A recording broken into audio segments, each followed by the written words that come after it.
Buenas noches, bienvenidos a Hablemos de Paz y Derechos Humanos. Esta noche con Baltasar Garzón hemos traído un personaje, un invitado muy especial. Es quizá uno de los más destacados militares en Colombia y reconocido por su capacidad intelectual, por sus contribuciones en las discusiones sobre la paz y sobre el estamento militar y por su vocación civilista. Él es el general en retiro Manuel José Bonet Locarno. General, muchas gracias por estar aquí. General, el tema actual de lo que podríamos decir el buen nombre de las Fuerzas Armadas. Hay unas denuncias muy fuertes, el tema de la Operación Andrómeda, después el tema de la corrupción con compras militares, etcétera. Habían sido temas que se han discutido de una manera muy marginal. Hoy las asumimos y las tomamos muy de frente. ¿Cómo ve usted, cómo vivió ese fenómeno en general? Yo creo que el tema de la Operación Andrómeda ha servido más para la media, para las exposiciones, para la publicidad y para abrir noticieros, que en realidad lo que es eso. Cualquier país que se respete, de cualquier categoría, debe hacer inteligencia. Sin inteligencia no hay manera de operar. Y la mejor manera de garantizar la legalidad y la limpieza de las operaciones militares es mediante una adecuada inteligencia. Hay varias maneras de hacer inteligencia, pero dos fundamentales que son la inteligencia humana, que es la que hacemos los que vamos y miramos e informamos, y está la inteligencia técnica, que es la que se hace por medio de la tecnología actual. ¿Qué era la Operación Andrómeda? En inteligencia ello se conoce como una fachada, ¿verdad? Una fachada. Lo que había ahí era, ¿qué significa fachada? Es un maquillaje, una cosa que no es verdad, ¿verdad? Como en el teatro. Lo que sucede en el teatro no es verdad. Entonces, había una fachada, había unos aparatos, lógicamente, de monitoría, porque ¿cómo haces tu inteligencia si no monitoreas? Etcétera. La Fiscalía hace una incursión ahí, a lo mejor alguien le informó, la Fiscalía no le informa a nadie que hizo eso, al presidente, etcétera, y de pronto aparece el escándalo por medio de la prensa. Lógicamente que el gobierno, en un acto que yo no estoy de acuerdo, inmediatamente ordena separar a los dos generales que dirigían la operación. Desde la prensa, desde la ventana de esa casa, se lanzaban consejas, conceptos. Parecía que el individuo conociera lo que estaba pasando y dijo primero que estaban monitoreando y saboteando el proceso de paz, y segundo que estaban monitoreando y saboteando las elecciones. Ambas cosas resultaron mentiras. Lógicamente para la prensa ese era un tema muy sexy y lógicamente que cogieron y armaron un escándalo. Finalmente no pasó nada. ¿Y qué era la verdad? La verdad es que es una estación de monitoría para oír a personas que estén, por ejemplo, planeando actos terroristas o alguna cosa, porque aquí en Bogotá ha sucedido unos actos terroristas terribles y por falta de una buena inteligencia técnica nosotros no habíamos podido anticipar. La función fundamental de la inteligencia es darle al gobierno, al comando, la capacidad de anticipar. Porque gobierno o comando que no tiene capacidad de anticipar, no está haciendo nada, no puede hacer nada. Lo cogen siempre. No, de hecho, inteligencia se define como capacidad de anticipación. Descuidado. ¿Cómo? Que inteligencia se define como capacidad de anticipación. Si no se anticipa, no se puede calcular en qué momento y en qué lugar la amenaza se va a hacer evidente. Y ha dicho que quedó claro que no se había espiado ni a las personas que están en La Habana ni en ningún sitio, ¿no? Pero eso se contó en la prensa, sí, ¿no? claro. Por eso, pero entonces, ¿qué pasó? ¿Por qué va la imagen de la institución abajo? No es verdad. Una cosa es la imagen de la institución para los que manejan la imagen, porque creo que en Colombia y en el mundo entero la imagen es manejada, tanto de los políticos que pagan por las encuestas, ¿verdad?, como las empresas, como los artistas, todo el mundo paga por las encuestas. De eso viven las empresas encuestadoras. ¿Y cómo se repara la imagen? Si vivimos en una cultura de la imagen, ¿cómo se repara la imagen? No requiere reparación. ¿Militar o ni lo necesita? No requiere reparación, no se ha perdido. Ahora, si tú quieres reparar la imagen que sacan los periódicos y las revistas, tendrás que pagarle a una empresa encuestadora y no es función de las fuerzas militares. Pero al final vivimos en una sociedad de comunicación y de imagen y lo que dicen los periódicos casi, como dicen en mi tierra, va a misa. De pronto, es decir, ¿qué hacemos ahora? De pronto en los países, digamos, más desarrollados, doctor Baltasar, eso es así. Pero hay que conocer a la verdadera Colombia para saber que no es así.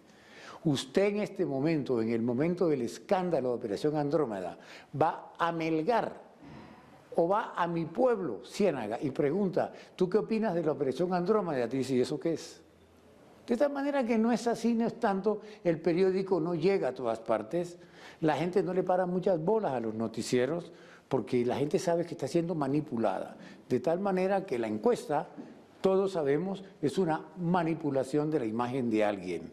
Y la verdadera encuesta está por las calles. Y tú nunca has visto en Colombia, tú tampoco, Pedro, una manifestación en contra del ejército en ninguna parte. Sí. Yo no la he visto, claro, no la sufrí tampoco. General, en este escenario, con el tema de la Operación Andrómeda, aparece como una especie de gran ridículo. No hay, el presidente sale y hace un anuncio que dice que la mano negra que está persiguiendo y las fuerzas oscuras, al otro dice no, que eso era una cosa legal. La fiscalía hace una operación, después el fiscal dice no, yo mire, si yo hubiera sabido que era eso, pues no hago el tema. Y todo el mundo hizo una especie de lavado, pero el tema se quedó ahí, ¿sí? Y lo cierto es que el tema tiene visibilidad porque en Colombia venimos de una tradición muy fuerte de espionaje, de interferencias, de persecuciones, de cosas en las cuales quedan los ciudadanos expuestos a la violación de sus derechos, el derecho a la intimidad. Y en ese escenario entonces, pues cabría también considerar el tema de que pues se ha lastimado seriamente la imagen del ejército. Y se lastimó mucho más cuando 8 días después vuelve y sale este tema, y tema de tráfico de armas y tal. ¿Cómo vio usted ese segundo hecho? El tema de denuncias de corrupción y todo, ¿cómo lo percibió? Bien, de lo que hablaron, hay un coronel que creo que está preso, ¿verdad? De quien se ha dicho muchísimas cosas, pero lo que dice la prensa no sabe. En cuanto él habló de un contrato, pero después aclararon que ese contrato nunca se llevó a cabo, que ese contrato nunca se realizó y que eso no era así.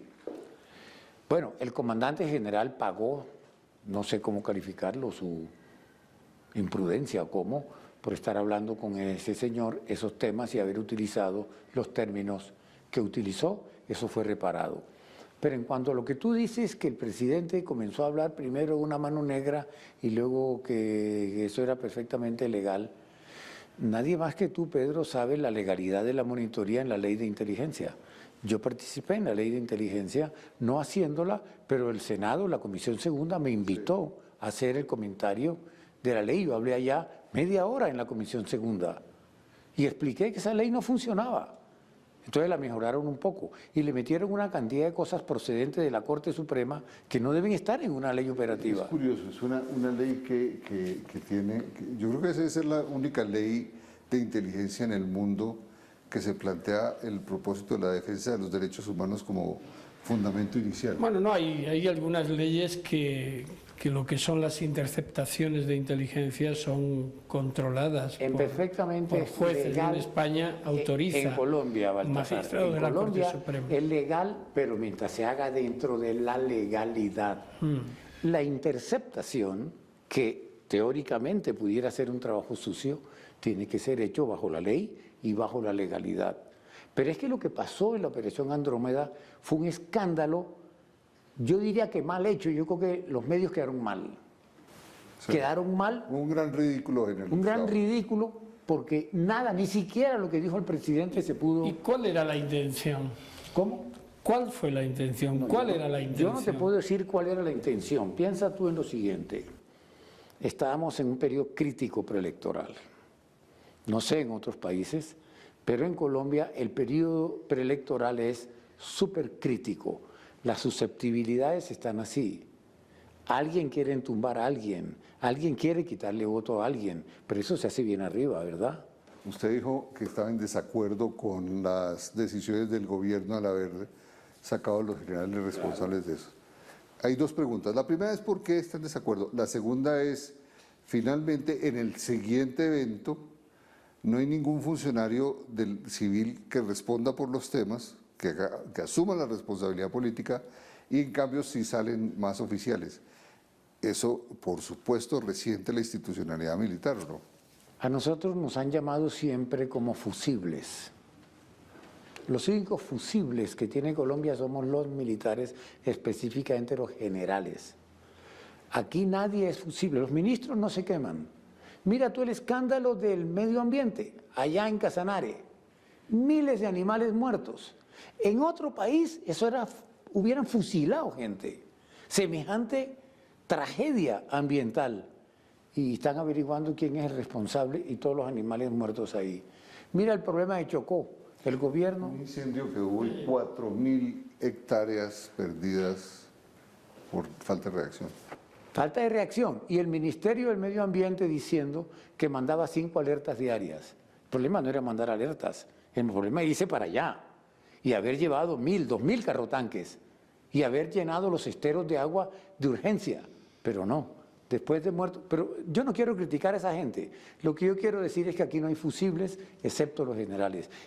Todas las crisis aquí en Colombia se resuelven con los fusibles generales. Los queman, los sacan. Y ellos tienen la capacidad política de manipular a los periódicos para que le saquen a uno todo tipo de cosas y la gente justifique eso. Pero eso es orquestado, diría yo. Eso nos resiente.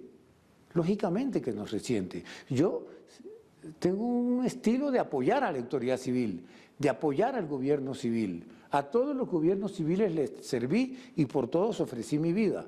Pero ya a la edad que tengo ya sé que hacen perradas, hacen trampas. ¿Usted nunca le había oído hablar así de fuerte? ¿Cómo? ¿Nunca le ha oído hablar así de fuerte? Yo en servicio activo hablaba así también. Tuve la suerte que nunca me pasó nada. Pero hay un periódico en España, que es El País, que me puso una infinidad de títulos. Me llamaban atípico, me llamaban salido de la horma. Fue uno de los títulos que me puso a mí la reportera aquí del periódico El País, general salido de la horma.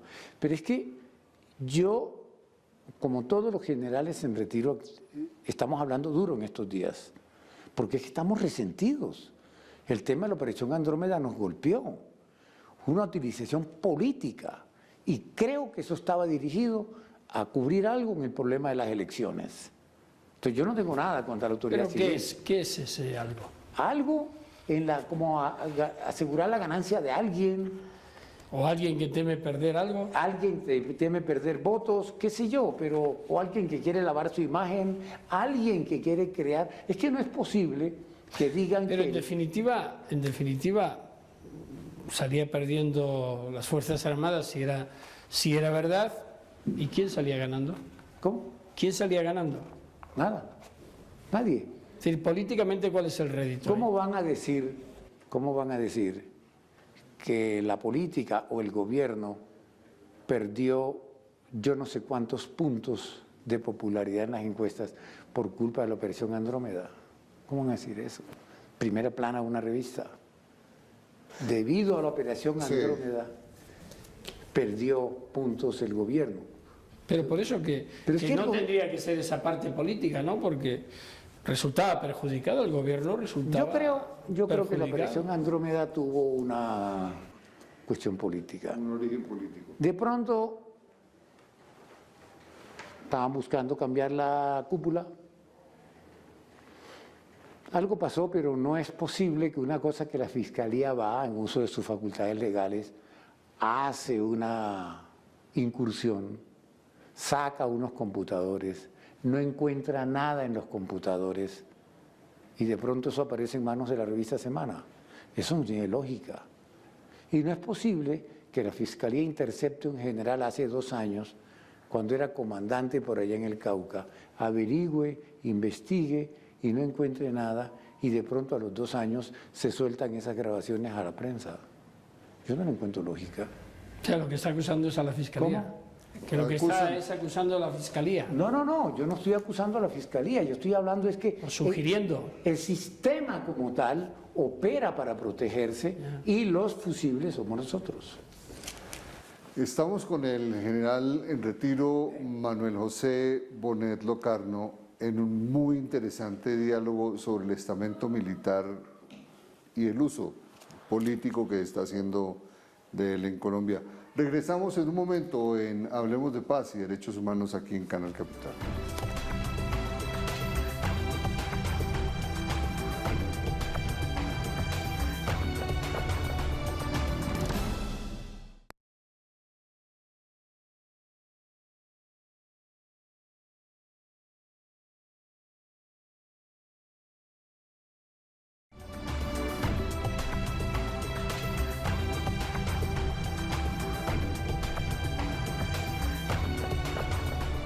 Continuamos hablando de paz y derechos humanos en Colombia con el general Manuel José Bonet Locarno, desde Casagrao.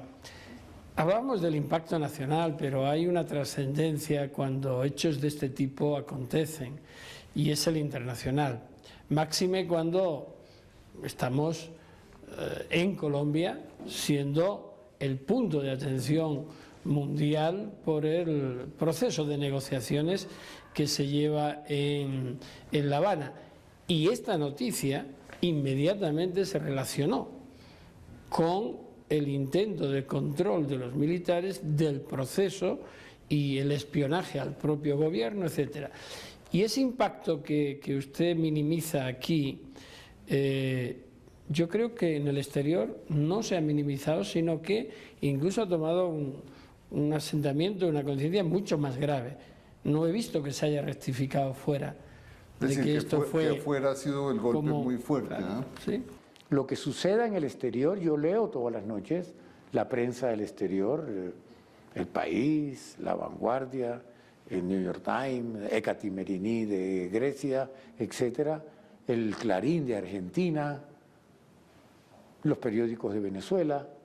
Todas las noches los reviso porque en la universidad me corresponde el análisis internacional de Colombia.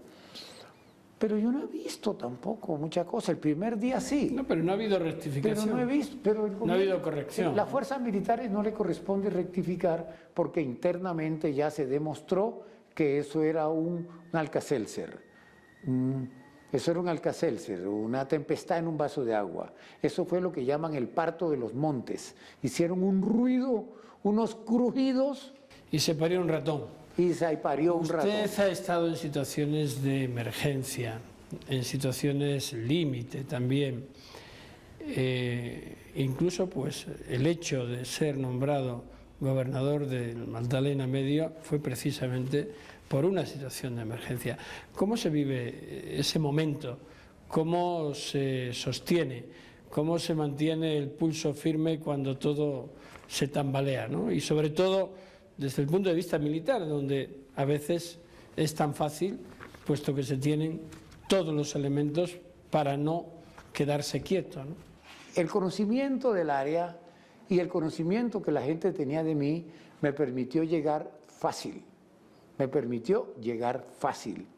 ¿Cuál era la emergencia central? La ola invernal. Esa era la emergencia invernal. El departamento más afectado por la ola invernal fue el mío, lógicamente, pero eso se llama Departamento del Magdalena, ¿verdad? Son 380 kilómetros de río. Para que tú veas, es cuando el río llega con más fuerza, llega con una fuerza descomunal, es un monstruo el río en la parte norte de mi departamento. Son 30 municipios en el departamento, de los cuales 20 municipios estaban afectados. Eran 250.000 personas, 52 familias afectadas, todo el departamento inundado. Era una verdadera emergencia. ¿Cómo lo manejamos? Con suerte.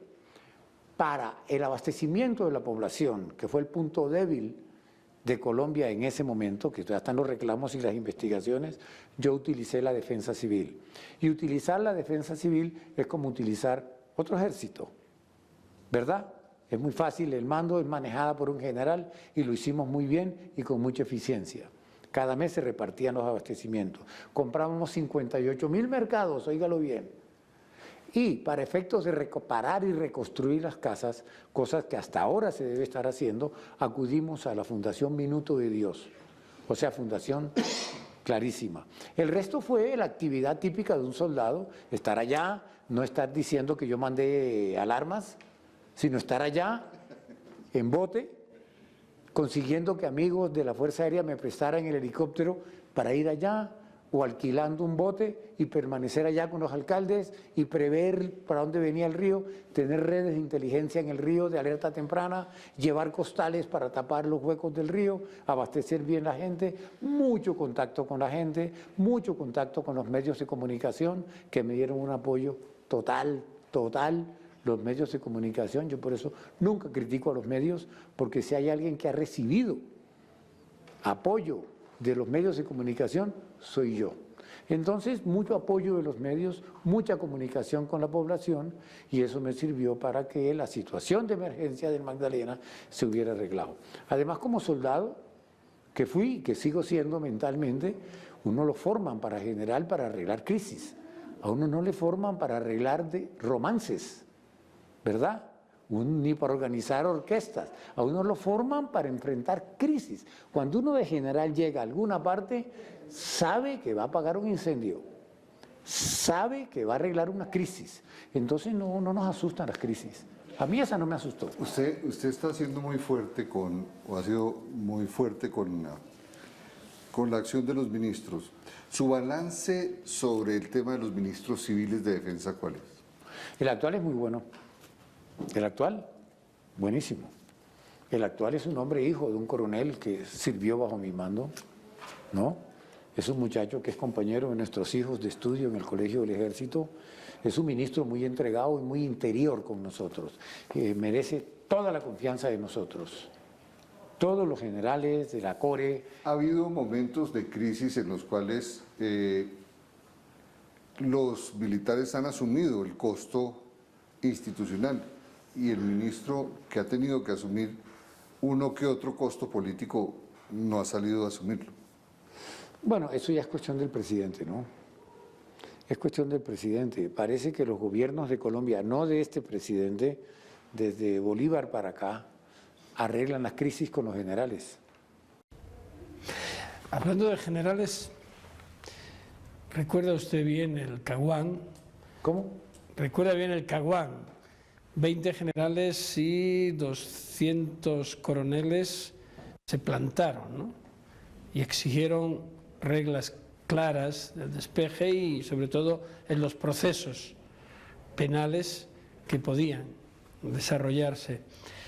¿Qué recuerdo tiene de ese momento? ¿Yo del Caguán? Sí, ¿y por qué ese plante? Bueno. Sobre todo ahora que ha vuelto a ser muy actualidad con el libro del presidente Pastrana que sí, tanto se habla de él y otros expresidentes. Cuando yo hago una crítica, hago la crítica a la política, al cargo, no a la persona. Yo sería incapaz de criticar al presidente Santos, por ejemplo. Él es mi amigo desde hace muchos años, pero muchos años. Y por esa razón yo le acepté la gobernación del Magdalena. Y lo dije públicamente. Lo acepto porque es mi departamento que está sufriendo y porque es mi amigo el presidente. Yo no hubiera aceptado esa culebra, ¿no? Entonces, lo mismo el presidente Pastrana. Desde cuando él era periodista, en un periódico, en un noticiero de televisión muy famoso que había aquí, yo era jefe de prensa del Ministerio de Defensa Nacional, éramos amigos. O sea que siempre hemos sido amigos con Andrés Pastrana. Con el que menos relaciones personales he tenido es con Uribe, porque él es de allá de Antioquia y casi nunca tuvimos, pero sí nos conocemos mucho y tuvimos mucho contacto. Me nombró en el Consejo Superior de la Universidad del Magdalena, él. Pero el caso de Caguán yo Yo recibí la información cuando ya me iba a retirar, cuando ganó las elecciones Andrés Pastrana. Yo le hice la información de lo que era esa área, cómo era el área, qué se podía hacer y qué no se debiera hacer. Él tomó sus decisiones.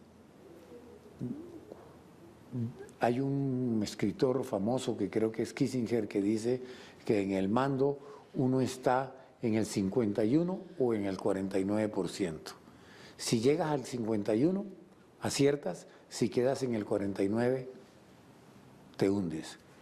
Él tomó la decisión de despejar 5 municipios, de despejar un municipio, como yo le dije a él, que tenía casi capacidad de capital de departamento, con batallón, con obispado, con diócesis, con pista de aterrizaje, con aeropuerto, un super municipio que es San Vicente del Caguán. Entonces, yo me retiré, fui enviado embajador a Atenas por el doctor Pastrana, y estando allá supe que se habían retirado unos generales, un poco de gente. Alcancé a hablar con el comandante general en ese momento. Yo no quería que eso sucediera, no quería, porque eso hubiera creado en la situación militar una confusión muy grande. Y una confusión en Colombia, en el ejército, es una confusión nacional, porque es que hay momentos en que esto lo sostiene el ejército, por su presencia en el área, por el respeto que imponen las áreas. Entonces, una situación de esas, de que se van 20 generales, parece que la molestia fue el despeje, pero te digo es por la prensa, yo estaba fuera del país. Parece que la molestia fue por el despeje, había mucha molestia por el despeje, bueno, así lo analizaron ellos, pero finalmente parece que recapacitaron y no se retiraron. Y en ese sentido, ¿cuál debe ser el papel del ejército durante unas negociaciones con la guerrilla, en este caso, cuando la actividad violenta o terrorista continúa? Siempre en todo proceso de paz, en el mundo entero, ha habido fricciones entre la fuerza militar y el gobierno por las decisiones que toma el gobierno, en todas partes. No ha habido proceso de paz que salga indemne, pero proceso de paz con consecuencias geopolíticas me refiero, porque aquí hemos tenido procesos de paz pequeños. Yo fui el comandante en Cali cuando el M-19, el doctor Rafael Pardo era el comisionado, yo fui el comandante allá. A mí me dieron la orden de despejar, pero fue un despeje pequeñísimo y todo se hizo sin traumatismo. Hoy estos señores del M-19 son mis amigos. Yo los conozco y los trato con confianza. A Navarro Wolf, a Oti Patiño, a todos. No hubo ningún problema. Y ellos han sido muy leales en su retiro y muy cumplidores de la ley. Pero acuérdate del proceso y el problema de De Gaulle con Argelia. Un problema bastante grave. Leía yo que durante el penúltimo proceso con la ETA habían, ¿no?, a veces rumores y cosas de que no estaban de acuerdo con que una gente que había matado tanta policía, tanto guardia civil. Lo que se llama ruido de sables. Sí, ruido de sables. Que había matado tanto guardia civil, sobre todo guardia civil, fueran a salir a la calle, ¿no? Así que eso siempre ha sucedido. Depende de la habilidad del gobernante. Aquí en Colombia, afortunadamente, los problemas nunca han pasado a mayores. El único que yo conozca fue esa vez un intento de retiro de unos generales que después recapacitaron. Pero el resto aquí en Colombia ha habido muchísimos procesos de paz. Hubo el de la Casa Verde que se molestó el ministro de la Defensa, el general Landazábal, se retiró, apareció el título de siempre, ruido de sables. El día que no pongan ese título, parece que no vendieran. Parece que nadie les compra la revista o el periódico. ¿Usted cree que hay una guerra jurídica contra las Fuerzas Armadas? Es lo que creemos. Yo confío en el fiscal, de manera personal. No puedo meter a todo el mundo, ¿verdad? Porque soy un ciudadano común y corriente. Confío en la fiscalía. Creo que están capacitados para hacer las cosas bien, pero es que la guerra jurídica no viene solamente del estamento del Estado. La guerra jurídica viene de organizaciones muy bien montadas que tiene la guerrilla colombiana, de abogados y de colectivos. Mira tú el escándalo de Mapiripán. Es que eso fue un escándalo peor que el de Andrómeda. Tuvieron que devolver plata los abogados, ¿verdad? Hay gente cuestionada entre los que pasaban como informantes, etcétera, etcétera. Hay un general injustamente preso. ¿Y qué pasó? El colectivo está limpiecito y seguimos nosotros con el problema. No es que culpemos a la Fiscalía, yo sería el último en hacerlo. Pero sí hay organizaciones que se están moviendo mucho, que tienen mucha plata y que viven denunciando y denunciando y denunciando por cualquier cosa, y la Fiscalía tiene que atender esas denuncias. De tal manera que sí hay un planteamiento jurídico en contra de la fuerza pública, lo hay. Ahora, que hayan culpables, que hayan personas que cometan delitos, que hablan de los falsos positivos, etcétera, nadie ha reclamado por eso. A la falla ha sido de la justicia colombiana que no ha condenado, ¿verdad? Pero en Mapiripán hubo muertos. Pero no lo que dijeron y no lo que pagaron. Pero al fin y al cabo, que sean más o menos muertos, pero yo sé muertos. cuántos muertos hubo 9 muertos. Y sé que hubo una cosa mala ahí, pero el general no estaba metido ahí. Al general lo metieron. El general no estaba metido. El general Uzcategui no estaba metido en eso. Fueron a la cárcel de Tunja, donde estaba un coronel preso, ese sí confeso, le ofrecieron el oro y el moro para que vinieran y acusara al general. Y de ahí el coronel salió para los Estados Unidos. Ahí lo ha mostrado la televisión, con unos sombreros así de vigilante, ¿no? Tú lo has visto tal vez. El coronel aparece en los Estados Unidos de vigilante de conjuntos habitacionales, compañías de seguridad, como pago a su colaboración, y el general está preso. Eso quiere decir que los Estados Unidos actuaron ahí con un interés sesgado, propio. Sí. Es que mira, los derechos humanos son una bandera. Y los únicos que no se benefician de los derechos humanos son las víctimas. Acaba de pasar aquí un grupo de víctimas. Yo soy jurado del Premio Nacional de Paz. Conozco estos grupos, trabajo con ellos, voy a las áreas de ellos. Les entregamos el Premio Nacional de Paz a ellos, al Chocó, a Urabá, a Antioquia. Hemos estado en los Montes de María en la peor época. Hemos estado en los llanos, en Remolinos del Caguán. Conozco las víctimas, pero los derechos humanos las utilizan. Sí, pero general, el último informe de Naciones Unidas que se ha conocido hace unos días sobre Colombia es bastante demoledor, ¿no? En la desprotección de defensores de derechos humanos. El ejército no es el que ha ocasionado eso. Habrá hechos repudiables que seguramente estarán presos, seguramente estarán investigados, pero el mismo informe de Human Rights Watch habla de un 70% o más de victimarios que no tienen nada que ver con la fuerza pública. De tal manera que no podemos nosotros, como siempre, estar recibiendo el agua sucia de todo el mundo. No, está claro. Por eso es que a veces nos molestamos y alzamos la voz y decimos, porque ¿qué es lo que pasa en este país? Que quieren limpiarse las manos con nosotros. Entonces, yo por lo menos como general, comandante que fui, tengo como una misión defenderlos. Es una misión que yo tengo. ¿Usted cree que las Fuerzas Armadas colombianas al día de hoy son las fuerzas que más están interiorizando el tema de derechos humanos? Mucho. Es una materia verdaderamente importante, es una materia que se cumple, hay proyectos. Nosotros inclusive dejamos organizadas hace 20 años patrullas para ejercicios de derechos humanos, de derecho internacional humanitario. Yo particularmente hice curso en San Remo. Estuve en San Remo, en el Instituto Internacional, allá aprendí todo lo que es el derecho. ¿Y por qué entonces esa mala imagen? ¿Cómo? Dice usted? ¿Que por qué entonces esa mala imagen? Porque es política. Es que no es una mala imagen, Baltasar. No, que dicen que hay una mala imagen. Dicen, pero mira tú, dicen, pero es que es la política. La política es que alguien tiene que pagar, tiene que haber una cabeza de turco. Tiene que haber un chivo expiatorio. Pero bueno, como en todos los colectivos también habrá gente poco clara. Que hay que sancionar y que está sancionada. Las cárceles están llenas. Es que el combate no es gratis.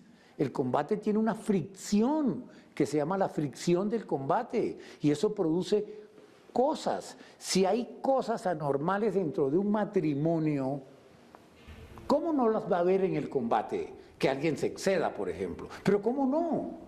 ¿Y qué tal que nosotros sufrimos Bueno, el estrés un exceso postraumático? como el de los falsos positivos es muy... ¿Cómo? Un exceso como el de los falsos Están positivos castigados. es muy fuerte. Están castigados. Muchos generales se fueron, todos injustamente, que no tenían nada que ver en eso, pero se fueron, fue una decisión política y muchos, ahí nos muestra la televisión, están presos y ahí los llevan a todos a los juzgados y están atendiendo las audiencias. ¿Qué más podemos hacer? ¿Los vamos a fusilar? Hasta ahora no se han producido fallos, ¿verdad? Pero eso no es un problema de nosotros. Tampoco están bajo la justicia penal militar, están bajo la justicia ordinaria. Vamos a hablar a continuación de la justicia penal militar con el general Bonet. Después de la pausa, continuamos desde Casa Grau.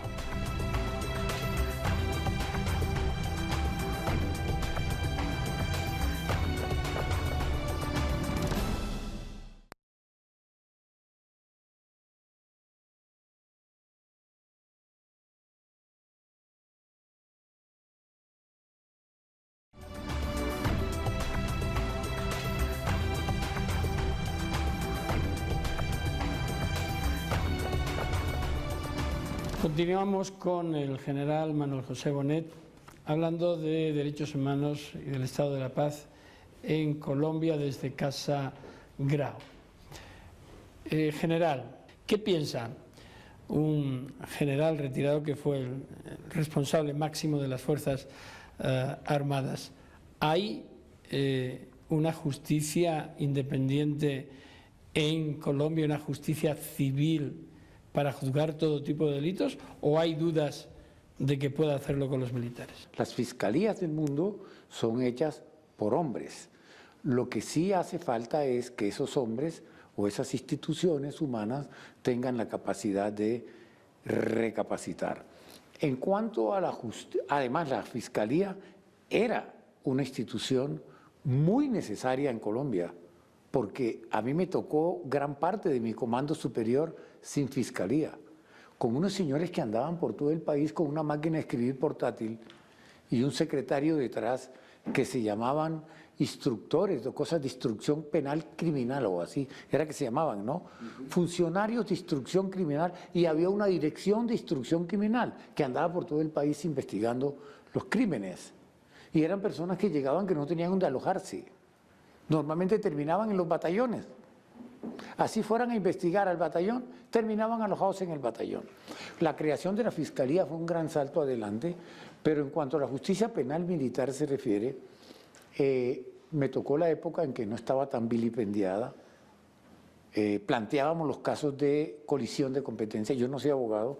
Cuando yo diga un término es porque me lo aprendí de memoria.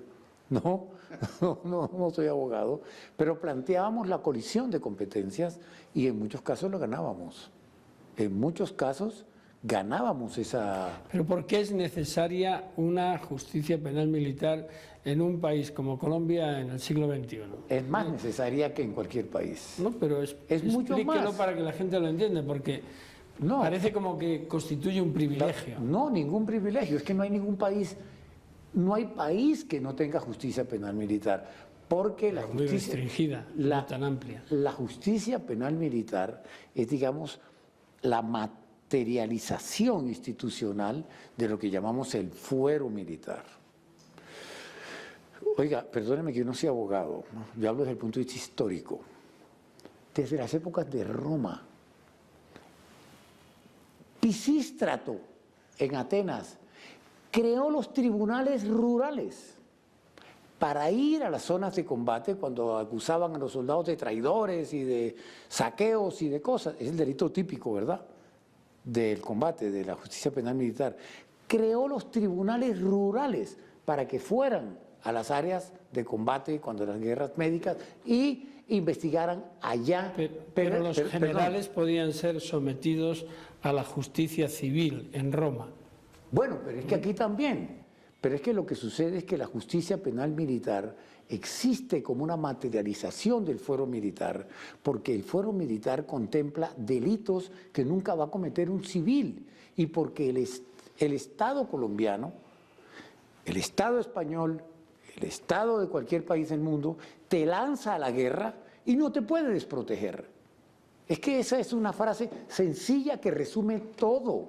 A ti te lanzan a la guerra, tú llegas a una cantidad de fricciones, a ti te van a matar, a ti te emboscan. Entonces cualquier cosa que tú Estamos cometas... hablando, por ejemplo, de muertes o acciones violentas sobre víctimas civiles. Eso no tiene nada que ver con la guerra, ¿no? Las víctimas civiles, ese es el parte del discurso, Baltasar. Yo el discurso lo conozco porque... No, no es un discurso, es realidad, ¿no? Yo he hablado en Europa. Las víctimas civiles no están contempladas en el derecho internacional humanitario y no las cobija el fuero militar. Nadie puede llegar a un pueblo y matar a un poco de gente y decir que eso es fuero militar. No, no sucede en Colombia. Nunca ha sucedido. Eso es parte del discurso, pero no sucede. Aquí lo que defendemos son las operaciones militares. Es que desde cadete, hace como 50 o más años, me enseñaron una frase que no se me olvida, mi profesor de lo que se llamaba justicia penal militar. Cuando le preguntábamos, ¿y para qué sirve la justicia penal militar? Y él decía, para los delitos objetivamente militares. Así nos dijo él ese día. Sí. Y le preguntamos, ¿y qué significa eso de objetivamente militares? Él dijo, cometidos por causa y razón del servicio. Sí. El servicio te llevó a cometer ese delito. General, una curiosidad, ¿un golpe militar es un delito militar? No. Sí, hay rebelión. Hay un delito militar. Rebelión. ¿Y quién lo debe de juzgar? ¿Cómo? ¿Quién lo debe de La juzgar? justicia penal militar. ¿Por qué? Pero los efectos políticos de ese delito ya son distintos. Pero los rebeldes están en el Código Penal Militar. El delito de rebelión, bueno, yo no sé el código nuevo, ¿no? Pero el código que yo aprendí era conspiración, rebelión y asonada. El problema de la existencia de la justicia penal militar no es el problema. Es decir, los militares tienen que enfrentar una condición bajo la cual ellos tienen un fuero, son sujetos militares y en el cumplimiento de sus funciones están en eso. El problema de la justicia penal militar es que se puede generar ventajas corporativas a través de las cuales se generan hechos de impunidad. Es decir, hay delitos militares, por ejemplo, que son delitos que se cometen con abuso de la acción militar, en abuso del ejercicio de su poder, el personaje se va. Y en ese sentido, lo que ha pasado en Colombia es que muchas veces la justicia penal militar no ha castigado con severidad o ha cubierto con impunidad hechos claros. Casos que debían ir, como casos que se vieron de violación de una señora, que no es un acto en servicio, que eso es lo que está penalizado, eso debería ir a la justicia ordinaria.